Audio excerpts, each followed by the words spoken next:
to the United stand. Prices are being set everywhere. Garnacho price updated. What clubs are going in for him? Nicolas Jackson price set. Is Manchester United in the race for Jackson, and can we afford him for the price that Chelsea are putting out there? Would it be silly of us to go for it? I know Mark's already has had his say. I'm about to have my say and get your comments in as well. The keeper that we're looking at, Lamans, his price has been set. Should Manchester United go in for him, or should they pay the little bit more of a premium to go for Emi Martinez, proven, experienced, and stop taking risks that don't pay off? Get your comments in down below what you think about that as well. And also, we've got a little bit of news on Jadon Sancho, now prioritising a move to the Premier League. I mean, what Premier League club are going to take him when he rejected Chelsea's advances when they put a decent wage on the table? I don't have a clue what Premier League team are going to be paying his wage demands. I mean, comment down below about that. And we also have a little bit on as well Marcus Rashford. What is his actual buy clause for Barcelona? Multiple different outlets are saying different things. Simon Stone just put it out there, and he's saying it's £30 million, so a little bit extra than the £26 million that was being reported yesterday. So get your comments in down below, get interactive, and let's get into the show. So I want to talk a little bit about the keeper situation starting off, and then we'll move into the juicy, the Jackson, the Garnacho, and whether that swap is going to be on the table or the mirrored deals. And it's because I think keeper is probably the priority position for Manchester United right now. That and the midfield, which is a little bit weird because I've kind of 360'd. It's strange what one game can do. And don't get me wrong, in the Leeds game, we struggled to score goals as per usual. It was a 0-0, bit of a boring game, let's be honest. That was on at the weekend. I didn't cover it on the United stand, but I was watching it. And that game highlighted to me what Manchester United need to solve, what issues they need to solve. And even though we struggled to score goals, I thought our midfield looked completely overran. I thought that could wait till next year, to be honest. I thought that could wait till next summer. It can't. We need a midfielder. Tom Heaton being our best goalkeeper in 2025 was a concern for me. Bayern just didn't look at the races whatsoever. Onana showed what he's going to do over the course of the season. So for me, thinking Tom Heaton's our best goalkeeper to start the season off with, as much as I respect Tom for his career, United need to be aiming a little bit higher, so we need to bring in a first-choice keeper, or at least someone to compete with Onana to become that first-choice keeper. And obviously the striker situation, we do need one. I'm not saying don't get a striker, but Cunha's going to bring you goals, and Mbeumo's going to bring you goals, Ahmad's going to bring you goals. I mean, you're hoping Xerxes going to kick on this season. Maybe Rasmus can turn it around. I mean, I'm clutching at straws. But there's three big priority positions there for Manchester United, all the way down the spine of the team, and I don't know if we're going to be able to get every single one of them. So I want to start off with the keeper situation because the money here is quite promising, and what I've heard about Lamans as a keeper is really promising as well. I mean, people are calling him the next Courtois. I mean, the same people are calling Ekitike Baby Isaac. I'll believe it when I see it. Do you know what I mean? Like, I don't spend every week watching Antwerp, so I don't know 100% about Lamans. But what I'm hearing is that he's a pretty good young goalkeeper. He's got, you know, the build. He's got great shot stopping. Apparently, he's got the full package. So I always encourage the chat to get involved. You're all very well read up on different leagues and different propositions for Manchester United. If you have any comments about any of the targets that we're linked to, get them in the chat and we'll read it out, because that is what the community is about, helping each other out in that. But United have been linked to him now for the past maybe 2 weeks, but it's really starting to build up this week. And what's coming out right now from Sport Witnesses, that Manchester United's interest in Seny Lamans is reportedly becoming more concrete. Antwerp are looking to offload him and collect around €20 million. And then you also had coming in as well that Royal Antwerp believe there's a good chance an official bid will arrive from Manchester United soon. United's interest is becoming more concrete, and Antwerp are hoping for around 13 to 17 million. Do you think this is a fair price for a young second choice keeper? And when I say second choice, I genuinely believe if he's worth his salt in any way, he will come in and at least begin to challenge Andre Onana when he has the chance. I think the fact, I've said it a million times, but the fact Bayern has never fully challenged Onana, I think says a lot about Bayern as a keeper. I think most decent keeper would have challenged Onana by now, or at least taken his spot for a period of time. Is that a good price? I mean, if he's going to be the next Courtois, absolutely it is. But I don't know that. I can't guarantee that. I mean, we've taken chances on young players before, thinking they're going to be the next whoever, thinking they're going to be the next big thing, and it's not quite paid off. I mean, if you're looking for around £17 million, because it says 13 to 17 million, it's Manchester United. We'll probably negotiate up to 20 million knowing us. I mean, that's what we did with Brian Mbeumo. Is it worth paying that bit extra for Emi Martinez, who wants to join Manchester United from Aston Villa? There's a lot to weigh up. The wages are going to be more expensive. The price and the package is going to be more expensive. But he's 100% Premier League proven and will instantly make a huge impact. So maybe let's run a poll on that. Would you rather pay the extra money for Emi Martinez or go for the cheaper alternative and take that risk on the young Larmans? Let me know down below. Black Wolf says, the greatest Beth of all time. How was the vacation? Good to see you back. Thank you very much.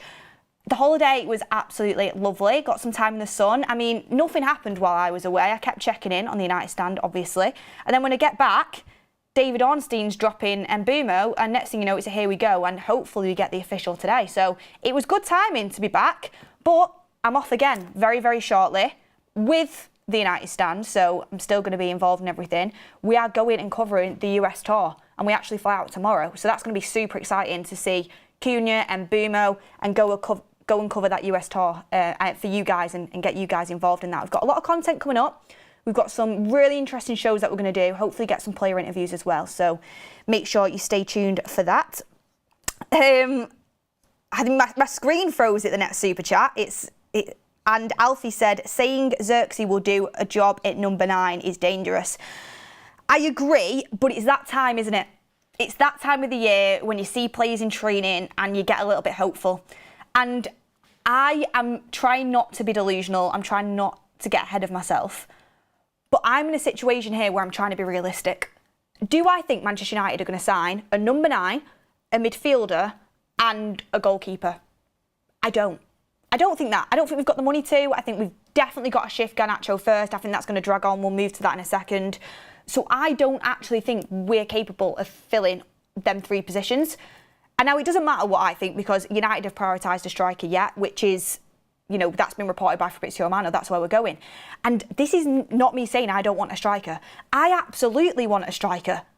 I've wanted a striker for since I can remember. You guys will know it. I do shows every day on the United stand at 2 p.m. I want a striker.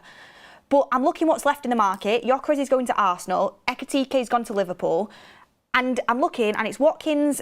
Mateta's not even got any legs in it anymore because he was exciting, but that's not going to move. Or Sesko, who I think is good, but is a risk, a massive risk. They're all going to be quite decent money if you look at what strikers are going for in the market at the moment. And, you know, Osimhen's gone, Gyökeres is gone, and I'm looking at it, I'm thinking, Mbeumo's going to score, Cunha's going to score. Xerxes looked really promising before he's got his injury. I still think we need a striker, but that midfield scared me to death against Leeds. It did. Bruno and Casemiro, I don't think he's going to work. And I'd love to see more time between Mainoo and Ugarte playing together, but I don't think that's Amorim's first choice. So I look at the midfield and I think we need an absolute powerhouse to go next to Bruno. But I mean, Amorim clearly thinks it as well, but I don't think it's gonna get attended to. I think it's going to be a striker and a goalkeeper. Tom McBride says the first pre-season game is always slow, nothing to worry about yet. I mean, I'm not getting carried away. I mean, there's people saying Amorim needs to go after one pre-season game. I mean, that's absolutely ridiculous. But, you know, pre-season is to kind of see what we're going to be like going into the season and what's changed in training. And I'm not going to lie, it worried me slightly. I don't want to get carried away. It worried me slightly. Hopefully, we're more up to speed when we're in the US. BZD says, hey, Beth, love your work. With FPL just opening, who are your 3 United players you'd be looking to put in your team? I mean, I'm going to do more FPL stuff this season, actually, but 3 FPL players I'd be looking to put in your team. I try and avoid United players because they always curse me. I always have Bruno in, but if he's playing a bit deeper, probably not. Cunha's a good one. And Mbeumo. Cunha and the new players. Cunha and Mbeumo. Would have said Ahmad, but if he's playing at wing-back, probably not worth it. Cunha and Mbeumo, and maybe, who's a mainstay? Maybe Mazraoui? Because I think he's always part of Amorim's team, part of the back 3. Defensively have been quite good. I need more time to think about that, to be honest with you, but I try and avoid United players, to be honest with you, because they always curse me. It's best to avoid them if you want to do well on FPL anyway, unless things change next season. But anyway, that's the keeper situation. Get voting in the poll. I'm going to be honest. I think I would rather pay the extra money and get Emi Martinez, because I know he's going to be successful. I've seen him in the Premier League, and I think Aston Villa will drop their price on Emi Martinez as the window progresses. I think if you get towards the end of the window, I think Emi Martinez's price is going to go from 40 to around 30. I don't think they're going to be able to get more than 30 for him. Emi Martinez wants to leave. Emery's open to him leaving. That relationship is not as strong as it once was. Aston Villa, you can go into the market and get another keeper. I think they think it's time to cash in on Emi Martinez. I think you could get him for cheaper. As much as people are bigging up Larmans, and I'd have to watch him more to give him my seal of approval, I'd feel uncomfortable saying, just go for the cheaper, younger option, when I know that Emi Martinez is a good keeper that could do well, and I've not actually seen Larmans, so I can't comment on it as well as I'd like to. I know that Martinez is suspended for 3 games, and that is frustrating, but I don't think that should put you off going for a player. And people in the comments saying don't trust Beth on a goalkeeper. Don't. Honestly don't, because Onana didn't work out well, did it? Although I will always go back that I did say Raya and Costa before Onana. I'll always go back to that. Anyway, let's move on to the next little bit of news that's coming out. And it is about Nicolas Jackson. Now, everywhere I go, I see scaremongering around Nicolas Jackson. This can't happen. Man United would be stupid to do this. Like, why are we even looking at it? And partly I agree. I do not want Jackson at Manchester United. Like, I think most Manchester United fans don't want Jackson at Manchester United. However, I don't think it's as bad as what people are making out. I don't want Jackson. Let me just make that clear. And I certainly don't want him for the price that is being put out there. But if we could get Jackson for what, 25, 30 million, I'd have a think about it. I still wouldn't be 100% sold, but I'd have a think about it. He does have some qualities. He's just been kind of made into a little bit of a meme because of how many chances he's missed.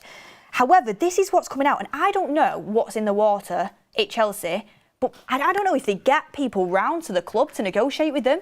Something's in the water, and suddenly they're agreeing to pay massive prices for their players. Because Chelsea need to give Manchester United a little bit of this, because we struggle. I mean, we're struggling to get £15 million for Jadon Sancho. I'll talk about that in a second. But Chelsea seem to get massive prices for their players. I mean, even getting, £55 million for Madueke, I think is massive. And they've always sold really, really well. So I don't know what technique they've got going on, but it's coming out from iPaper Sport that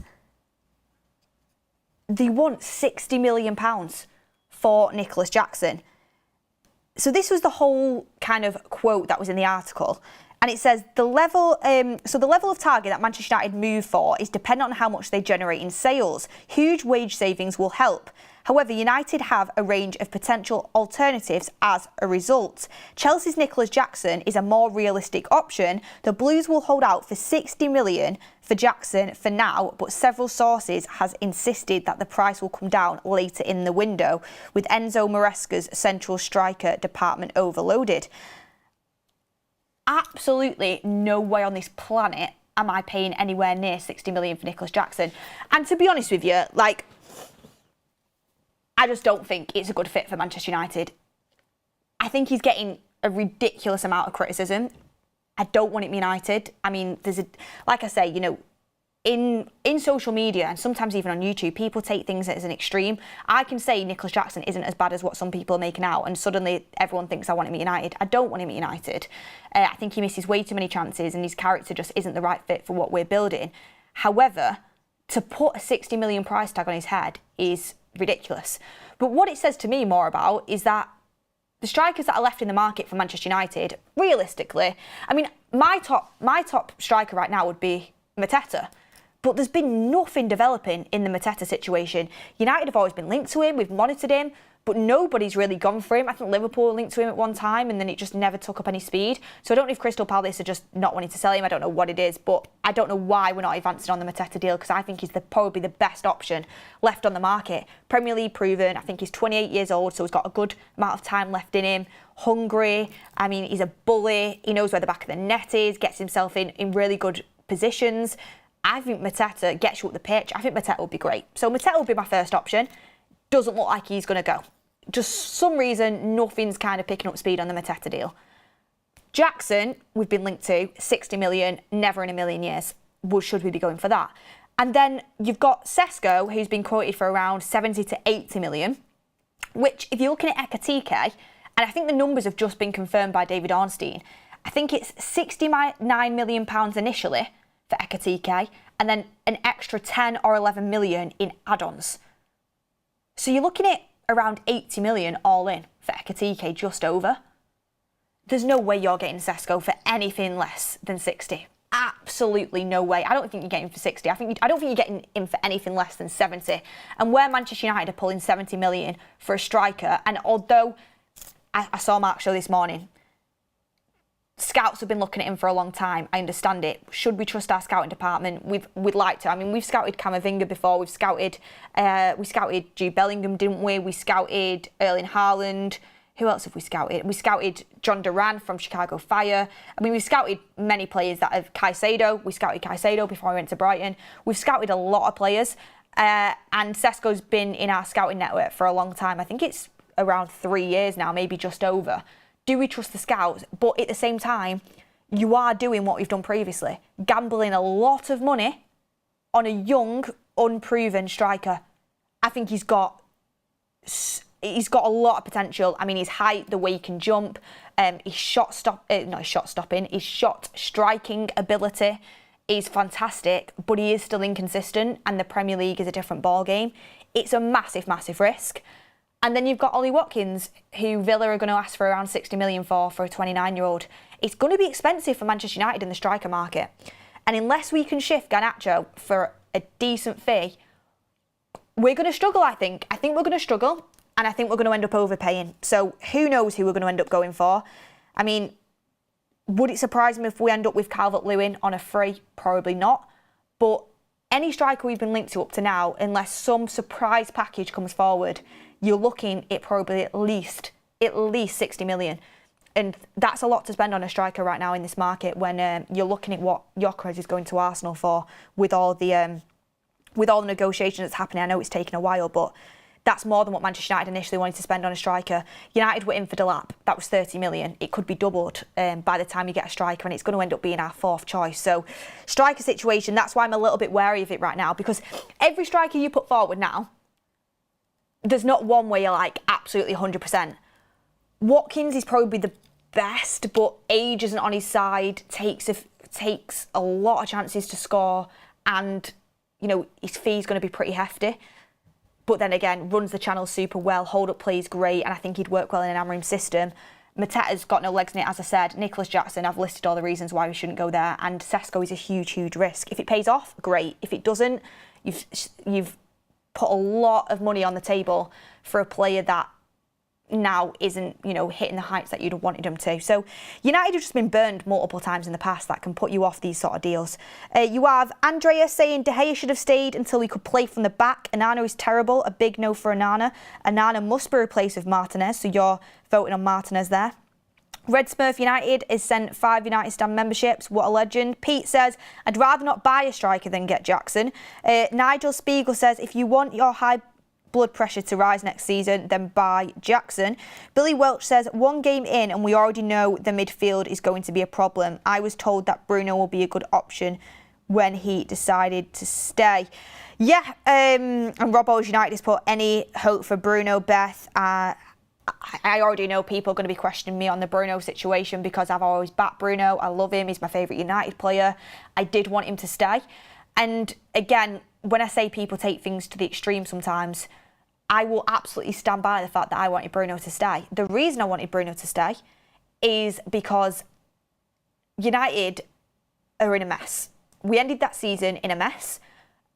We had little to no quality all over the pitch. We were 15th and Amorim had a huge summer and a huge season ahead of him. I think Bruno leaving, just for stability, would have been an issue.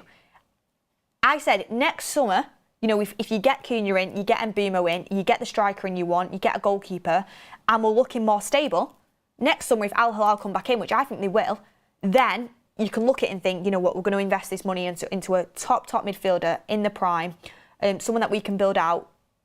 We're stable now, we've got quality all over the pitch, we can let Bruno go. Without knowing what signings were coming in, without knowing what future lied ahead, I thought it could have been a big issue losing your captain. We're on the brink, right? We're 15th. We were close to relegation last season if we didn't have Bruno, in my opinion. So that's why I was wanting to keep him, because I didn't know which direction we're heading. And I think pulling your captain from that as well, you could have really seen a collapse. I mean, in hindsight, watching the midfield in that Leeds game, and again, it's only one game, it wasn't working. Is it the fact that Bruno needs someone different than Casemiro next to him? Or is it the fact Bruno's not going to work in a midfield pivot? Time will tell. The pre-season tour will tell. In hindsight, maybe we could have got away with selling him. Maybe we could have. But that's just based off one pre-season Leeds game. Let's see how next season plays out. We might all be sat here saying, oh, thank God we never sold Bruno. Like, he's been amazing this season. His link up with Cunha is fantastic, which is what Amorim is trying to get us to buy into. He spoke about that after the game. So let's see. Let's not get carried away. But from that Leeds game, it doesn't look like it's going to work. In the Europa League final, it didn't look like it was going to work. I think that midfield pivot let us down big time. So it's not looking promising as for now, but let's see what happens. You also have Jacob Fatu saying, ideal world, we get Lamens and Emi Martinez and sell Onana. That's what Chelsea would do probably, but United are not doing that. Jason Hannes, who's going to buy Onana? Like, no one's coming in for Onana, and he's not trying to get a move either, so he's quite comfortable. I mean, at the end of the day, you can criticise Manchester United for not being able to move players on, but, you know, if I turned up to your house and was like, oh, I'll give you my fee at 500 if you give me 50 grand, you're going to be like, hang on a second, like, I'm not doing that. There's only so far you can go. If a player doesn't want to leave, if they're not going to be able to get the price that would suit us to offload them, then it can be hard. DV says, ESPN said that Amorim out before United top. It said if United don't get top 6 finish. I don't know who's been saying that, but obviously everyone's entitled to their own opinions. That's the beauty of football. So I don't know who's been saying that. I don't agree with it, but there is a few people that are strong Amorim out. I don't want to drop any names in it live. I don't know if they'd even mind me saying, but a few people very close to me are quite strongly Amorim out because of last season, and they just don't buy into it. I'm not. I want to give him this season, but after finishing 15th, there's going to be a lot of eyes on him for sure. Christian Pate says Gyökeres is not gone yet. Sporting and not going to break. I think they will. I think he's absolutely going to Arsenal personally. I just think it's all negotiation tactics. I didn't even get a glimpse. I didn't even flinch when, was it yesterday? The Gyökeres, United are going to sweep in and get him from Sporting. Didn't even flinch. United are not. They're not going to end up with Gyökeres. They're not. He's going to end up going to Arsenal. Dan Golden says, I don't see what the problem is with Watkins for 40 mil. I know the age isn't great, but he's proven and can easily bring the price to 40 playing against other targets. Watkins for me is probably the best option at the moment. And I know everyone who is big on the Sesko train will go against me for that. And like I said, I'm not just going to sit here on the United stand and say opinions that I think are going to be super popular just to try and get everyone to, you know, agree with me. Like, we all have our opinions, and I would absolutely encourage you guys to get your opinions in the chat as well. I have been burnt a lot with transfers in the past. I've been burnt with goalkeepers, hence why I've said I probably prefer Emi Martinez just because I know he's proven. And I've been burnt with spending a lot of money on a young striker that I thought was going to blow it up, had massive potential, was the next big thing, and it's not worked out. Sesko might go and absolutely be one of the best strikers in the world in the next few years. I mean, he's young, he's got so much hype around him. Arsenal are going to go for him, and usually their scouting's pretty decent, as Chelsea have looked at him as well. Like, Sesko might be brilliant, but it's a big, big risk, in my opinion, when Manchester United need proven to go and spend over 70 million. I think it is. Watkins, 40 million, absolutely doing the deal. But the rumour is at the moment is that Aston Villa are going to ask for 60. 60 is a lot for a 29-year-old, it is. And Watkins, I've said it multiple times before, there's the Isaks and the Haalands, and then there's the Watkins, they're a drop-off. Watkins is never going to be an elite striker. However, he's a very good Premier League proven striker. He runs the channels excellently, exactly what Amorim wants. His hold-up play is good, what Amorim needs. He's a grafter, he works hard, he's got a good attitude. He needs a few chances to score a goal, but he actually gets quite a few assists as well. His link-up play and his overall technique is pretty decent. So, yeah, he needs a few chances to score a goal, but all of his other capabilities, aerially, he can get up there, you know, in terms of, you know, holding up the play and linking other players in. He can get in there, he can go and chase balls for you over the top, he can run the channels. I've said it over and over again. He's got a lot of good qualities that where I'm at as a Manchester United fan, sometimes you've got to walk before you can run. Sometimes you've got to have the Ollie Watkins to get you to the position where you can attract an Isak.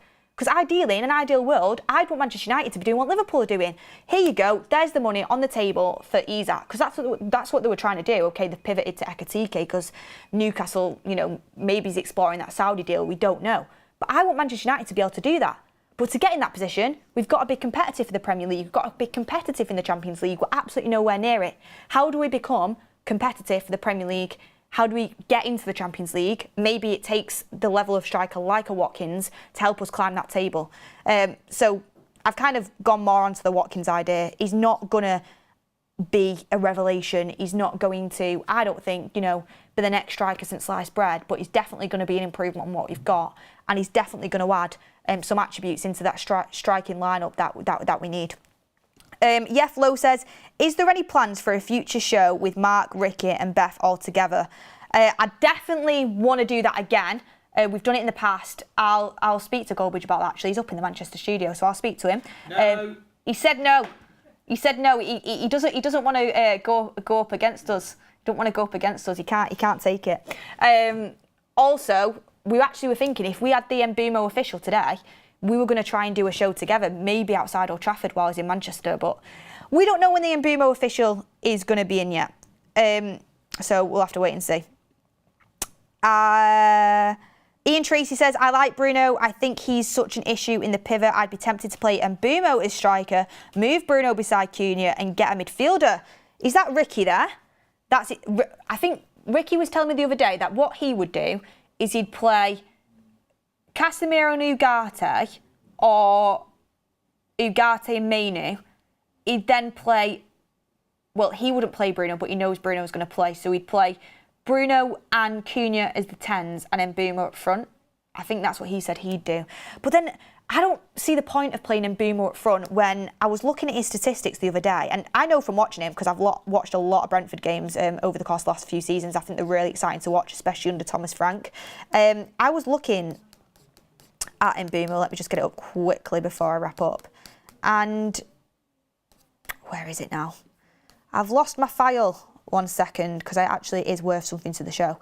Why would you play Mbeumo up front when he was first in crosses across the whole Premier League last season? First in expected assists across the whole Premier League last season.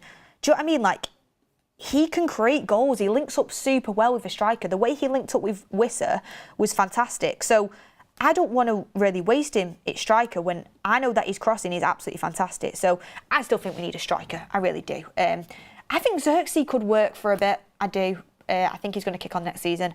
But let's see. Just to quickly wrap it up, a couple of headlines, because I am going to wrap up now. It's come out, I don't know how true this is, that Jadon Sancho is prioritising a move to the Premier League because they're the most likely clubs to pay his wages. Nottingham Forest had a little bit of interest, but no interested party has presented itself. Juventus, where Sancho may have to cut his salary in half, is the most likely destination. Juventus are expected to finalise the deal of Jadon Sancho after the sales that they've got going on at the moment. So I think it is going to be Juventus, but I don't know if Jadon Sancho is going to compromise on that wage. He really seems hellbent on getting the best possible wage that he can. I don't know if his agent or whoever's around him is giving him false hope about what clubs are going to offer. But when Chelsea offered him, I think it was just over 100 grand a week, I think he should have taken it. Like, I genuinely think he should have taken it. It had bonuses in that structure. I don't know if someone's telling him, yeah, Premier League's going to come in and offer you 250 grand a week. Nobody's doing that. Nobody's doing that in this climate, especially for Jadon Sancho, who for me is nowhere near a 250 grand. He's never mind a 300 grand a week player. He's not even a 200 grand a week player at the moment. He's got quality. He absolutely has talent, but he's not been a 200 grand a week player since his Dortmund days when we first bought him. So no, I don't think that's going to happen. I think he's going to end up at Juventus, but I mean the fee is apparently 18 million euros at this moment in time, which works out to what, about 15 million pounds, 20 million all in all for Jadon Sancho. It's massive, the drop-off we get for these players. And it's weird for me to say that 20 million would actually be good right now, considering everything that we've had to go through with that saga. And then also, there was a little bit in iPaper Sports about Villa and Spurs being very interested in Garnacho. Manchester United is still holding out for their 60 million valuation. A deal around 50 million would be a compromise at this stage, but there is even a feeling that this figure is too high. I think, based off what other, players in that area are going for, Kudus, Madueke, I mean, Gibbs White isn't quite a winger, is he? But he's an attacking midfielder. I mean, I think Gibbs White is way better than Garnacho, to be honest with you. But I don't think Madueke is, and Kudus is pretty decent, to be fair. I think if you look at the market for that position, I'd ideally want to be getting 50 mil for Garnacho. But if you look at the situation that he's in at United, desperately wanting to leave, Amorim not even including him on the tour, everybody knows we need to sell him, his inconsistencies, I'd say we'll probably end up getting 40 million plus 10 million add-ons for him. It's frustrating because I think he's worth more than that. But at this moment in time, considering it is pure profit, you'd probably just take it to have the chapter closed and move on from it, and get another one of them players that we know is not part of Amorim plans moved on. I also, by the way, I hope Garnacho goes on and does well. I really didn't like the Villa shirt post. I thought it was very disrespectful to United fans. He's young. I think he's got a lot of learning to do, but he's had a few good moments for United. I want him to do well. It's not worked out. I think he's got potential. I just want that deal to be done now and chapter closed. I mean, how much do you think we could get for Garnacho? I used to think it could have been 60 mil, but it just keeps dropping by the week, doesn't it? I think when he put that Villa shirt on, he probably minused his worth by 10 million. I think it's going to be around 40 million for Garnacho. Premier League clubs, I try and put, I'd say for Napoli, around 40 mil for Premier League clubs, which is where he wants to go. I try and make them pay a bit of a premium, but it's whether Manchester United have that hardball negotiation tactics or whether they're just going to be desperate to get the pure profit in, to invest that into goalkeeper and striker like we've spoken about. Joe Doe says, how was the vacation, Beth? I talked about at the start of the show. It was absolutely brilliant. Thank you very much. Many, many, many cocktails were consumed. Many. I'm now back on the health grind. Wuzu says, if we actually pay 50 million plus for Jackson, I think we can all agree that Wilcox has no idea on talent. I already gave him a pity pass for prioritising Delap. We prioritised Delap because of the 30 million. I don't think, right here, right now, I'm going to say it on the show, I do not think we will get Jackson. The reason I'm not getting panicked about it is because I don't think we will. With Jackson, it is Chelsea trying to kind of force that to get buyers in for Jackson, because I think they want to part ways, and they probably want Garnacho, and they probably want to do some sort of swap because they're hard negotiators. They tried it with Nkunku. They're probably going to try it with Jackson. I do not think United will even if we wanted to go for Jackson, it's not going to happen. I don't think Manchester United are that silly. I think we actually have got better at recruitment. I think Mbeumo and Cunha show that. And even though I was giving Dorgo a bit of stick, last season, I mean, it's one game, I started to see why we got him in that Leeds game. He looked like he'd really sort of developed over the summer and learnt a lot from last season. Even in the Europa League final, he's probably one of our better players. So the recruitment now, Aiden Heaven, brilliant signing, is looking better. I very highly doubt we'll go in for Jackson. But look, everyone, I'm going to wrap up. I'm going to wrap up now, and I am going to let you guys enjoy the rest of your Monday. Any other Manchester United news will be back here on the United Stand.